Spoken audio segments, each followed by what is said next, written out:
Hey guys, what's up? It's Bibzuda7 here again, and welcome back to another old school RuneScape vlog here tonight. Why is this showing me the cash value of these things?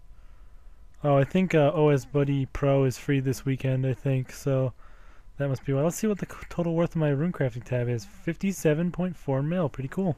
But that includes all the stuff that I need for supplies and stuff like that as well, so not very accurate. I have a price check, but still cool to look at. Let's go ahead and do a herb run though here. And as I said, I haven't played any really since last night's vlog, because right when I finished recording it, I pretty much went to bed because I had to wake up and work all day today. So I didn't. Where are you going, guy? But I didn't have any time to play today because I was at work. So yeah, that's basically the situation. And I didn't really. I did a little tiny bit of rune crafting while the video was rendering, but really not too much at all. But I am going to be doing quite a decent amount tonight, I think. Probably will get the level up, so that's pretty cool. And I'm looking forward to that. And my last day of work is tomorrow night, so I'm really excited for that as well. But yeah, we have a new update to talk about today, the Hellhound boss, and also the comments from last night's vlog. So we're going to head over there right now and read those. First, we have Drunk NZ Page, who said, "Hey Bibzuda, you'll probably not remember, but about 5 years ago I gave you an AGS on Pre-OC so you can make PKing vids. You recorded on a video, but you must have deleted the really old videos you've made. Good times." I think your name looks kind of familiar. I don't really remember exactly those times, but I do remember making some PKing videos with AGS and stuff. Those used to be some really good PK videos, actually. I used to really enjoy PKing back then. Just the good old whip to AGS was really fun to play, as well as just Derek PKing and stuff. But I did delete the old videos I had on my channel. I've done that a few times, but I really don't. I really regret doing it. I wish I had those videos still to look back on, because it could bring back some pretty awesome memories for me. It's really sad that I deleted them. I'm kind of disappointed that I did that, but yeah, it just kind of sucks. But I did do that, so those videos are gone. However, I'm not going to be doing that ever again. I do still have, a bunch of EOC videos on my channel. I'm not going to be taking those down or anything like that. So, not to fear, not to worry for any of the future videos I do post. But thanks for that comment. Glad you, if you stuck around since then, well, thanks a lot. I really appreciate that. Or if you're just returning from and seeing that I'm posting again, then welcome back, and hope you enjoy these new vlogs. And the other comment, we only had 2 last night, but still do appreciate it. The other one is from Pure Ownage FTW for the win. Awesome and chill video as always. Question for the next vid: what's the best reward you've ever gotten from a clue scroll? I've gotten third age items twice, the Van Braces and the Magic Amulet. Well, lucky you getting 2 third age items, but pretty unlucky that you got the Van Braces and the Amulet. Those are pretty much the worst ones if I'm not mistaken. I'm not so sure about the prices on 07, but I know for sure that it's pretty much the worst you can get on RS3, so bad luck for you, but still pretty cool that you could get the third age items. I myself have never had a third age item. I used to do a lot of clue scroll videos on RS2 and stuff, like my clue scrolling series here on old school that I am going to be continuing when I get into Slayer and stuff. That's what I would do, is I would do the clue scrolls from my Slayer back in the day, but I never really did get anything too amazing. My best reward ever was a Fury Ornament kit, and that was on RS3, and that was when they were around, I think, 24 mil, I want to say was the price that I managed to sell it for. So that was pretty awesome. It wasn't it's obviously not like a third age item or anything like that, but I kind of flipped out a little bit. I did get it on video, and it made for a pretty cool video in the end because I got such a great reward. And yeah, it did end up selling for around 24 mil in the end. So, it was a pretty decent chunk of cash for me at the time, and I was pretty happy to get it. And yeah, that's pretty much the story behind my best clue scroll award. As far as on 07, I think I've gotten 2 or 3 Zami pages, and those would be the best things I've gotten. Obviously, not the rarest or most expensive things you can get, but they're still a pretty decent chunk of change if you do manage to pick one up. And I sold them. It was a while ago before the GE and all that, so it was pretty decent money for me to get because I was pretty poor back then. Right now, obviously, I'm not really struggling for cash, but it was definitely pretty sweet. to be able to get the Zemi pages back then on '07. But yeah, those were my best clue rewards across those both games. That's a pretty good question though. Really appreciate that. Thanks for the comment. And yeah, so that's all the comments we did have on the last video. Really appreciate all those comments that I do get. Any questions, topics, anything you have for me, go ahead and leave it down in those comments below, and I will be sure to read it out in the next day's vlog. But we do have another topic to talk about, and that is the update that was released today, the one we've been waiting pretty much all month for, and that is Cerberus, the Hellhound boss. So let's head over to that right now.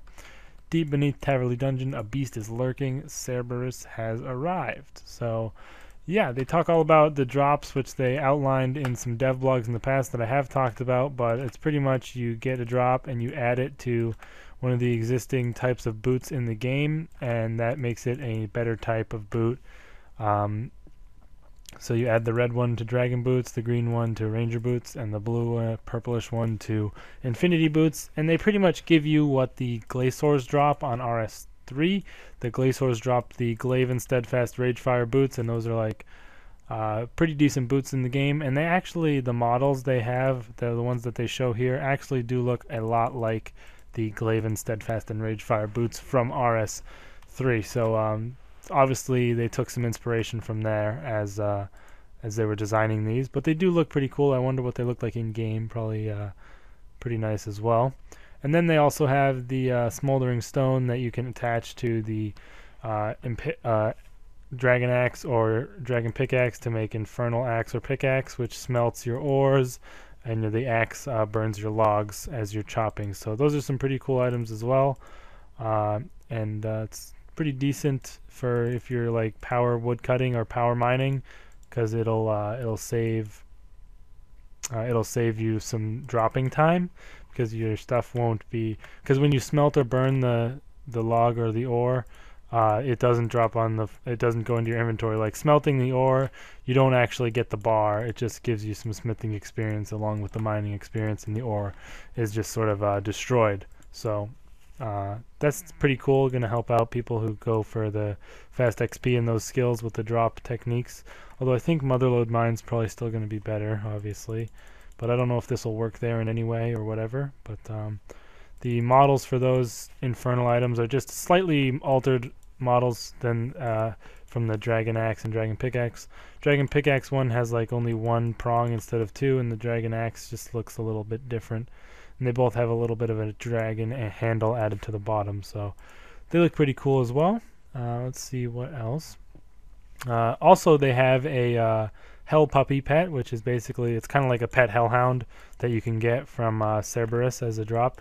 You know, if you get lucky with the boss pets, obviously with a new boss, you're gonna have a new boss pet. Oh, it says here with the Infernal Pickaxe, for rocks that cannot be smelted, you will receive smithing experience based on the level required to mine the rock. So I guess it might work in Motherlode Mine based on what that says.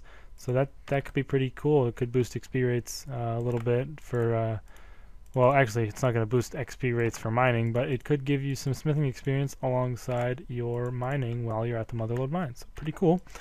But that's all they really have on the Hellhound boss. It is a really cool thing, and I'm glad they added a new boss into the game. Should be pretty nice to try and go for those boots and stuff when I'm getting higher leveled, and it's also another boss I can add to a potential boss slayer. I mean a boss series, as well as a a new pet that is I might have to get if I ever go for all the pets. So pretty cool. They also have an addition to the boss slayer assignment that was released last week. And that is, players had they requested larger boss slayer assignments, and they were initially small due to concerns about crowding the boss rooms and making a long task impossible to complete. But they've changed the way the tasks are assigned now. So when you receive the actual boss slayer task itself, you get to actually choose the size of your task, which is pretty interesting, really. It's sort of a mechanic we've never really seen before in the game. You get to actually choose the exact size of a task you're given for Slayer. So that's pretty cool. So you can pretty much choose a maximum of 35 for most bosses, and there's a minimum size for most bosses of 3. So if you want to go on like a long trip, you can do a 35. If you only want to do a few kills, just go with the 3. and there's obviously anywhere in between for any, you know, variation of numbers or kills you would like to get. So it's pretty cool that they added this. It's definitely an interesting step in a different direction where they allow you to actually choose your very own number of kills for a Slayer boss. So glad to listen to feedback from the community on that one, I guess. And it's obviously going to be helping me out whenever I do go and try and do some of those, which I haven't, obviously, because I've just been runecrafting. But yeah, I'm probably going to go watch some videos on the Cerberus boss after this video is done, and check out what it's like, see how the mechanics are, because I haven't really seen anything on it yet, because I wanted to give my own fresh opinion before I see anything else that anyone else has to say. But obviously, without actually playing the content myself, looks like a pretty solid update. Pretty much everything they said would come out did with the update, and it's pretty cool. So I think that is going to do it for the updates this August, and in a few days, on probably the 1st of September, they'll release another look ahead, so we'll see what is going to be coming out next month. That'll be pretty cool to discuss. But yeah, let me just quickly glance over the in other news section. There's usually not too much interesting in there, but there could be something interesting that was worth mentioning. Does not look like it in this one though. So yeah, but they also, oh, they do say that they made a number of fixes to the engine that should resolve all the bugs that were happening next week, although work is still in progress on certain bugs, so keep an eye out for new issues. Other than that though, I think that's going to go ahead and do it for this this vlog. I hope you guys did enjoy it. Thanks for all the comments on last night's vlog, and continue to leave them on this one, and I will be sure to get back to them tomorrow in that vlog. Other than that, guys, I'll see you next time. Let me know what you think of this new update, and yeah, peace out.